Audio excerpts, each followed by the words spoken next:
Here the femurs don't fall back as it were. The two femurs at the top move away from each other. There is wide space laterally without again the knees, the femur near the knee moving out. It's a local action in the top of the thigh. And there also, I move the femur more from the back of the thigh rather than from the front of the thigh outwards. As I do that, I attempt to take the hip bones again towards each other. Same attention will be necessary that I had in Bandha Konasana. I rotate the two hip bones towards each other. If my sense is that I was able to create more space on the right groin, then it's the right hip bone that has to circularly move towards the left more.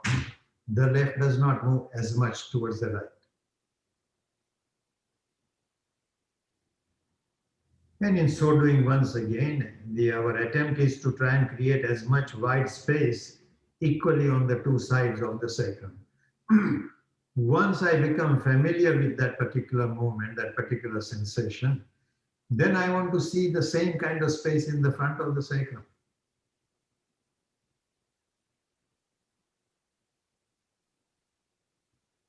And if I'm able to create that space or equalize as much as I can, then I find my apan vayu, that abdominal breath, as it draws more and more towards the pelvic floor, it moves equally on the left and the right side of the sacrum. Be careful, it will not move equally on the abdominal organs. That's not what I'm talking about. I'm talking about very local to the vertebral column.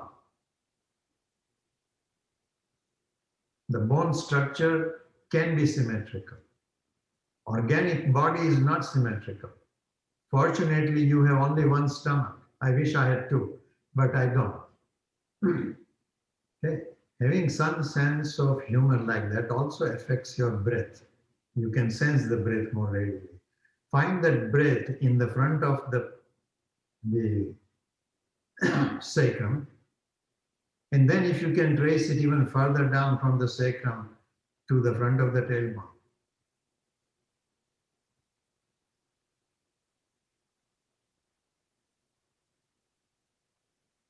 And there, for the Mula Bandha action I was suggesting, learn to release the tailbone forward. Be very, very, very careful here. It is not an active action done by rocking the pelvis forward or back. You're not tucking or untucking the tailbone. All that is finished. Now you're simply releasing it forward. A sensation I would describe is if you take soft butter and put a heavy knife on it, the weight of the knife cuts into the soft butter. That is a sensation of moving the tailbone forward without tucking or untucking. The more the femur grounds, the more the thighs move away from each other, the more the hip bones circularly release towards each other, the greater ability you will have to release the tailbone forward. The effect of that kind of releasing forward is it doesn't interfere with your breath at all. And in the pelvis itself, there is a sensation of height, as though the two hip bones have vertically moved away from the two sit bones. That is the proof that you are working somewhat correctly. Since these two bones cannot readily move away from each other, any sensation like this is energetic. In yogic terms, it is pranic action. So from physical to physiological to organic, you want to get to a pranic action in lifting your trunk. That sensation of height in the pelvis continues all the way behind the sternum. Without agitating eyes, ears, tongue, throat, there is an inner sense of height. Definitely helped and supported by my muscular action. But it is much, much more subtle than the simple physical action. The more I learn to sit that way, with that energetic height, the longer I can sit in this position without getting tired.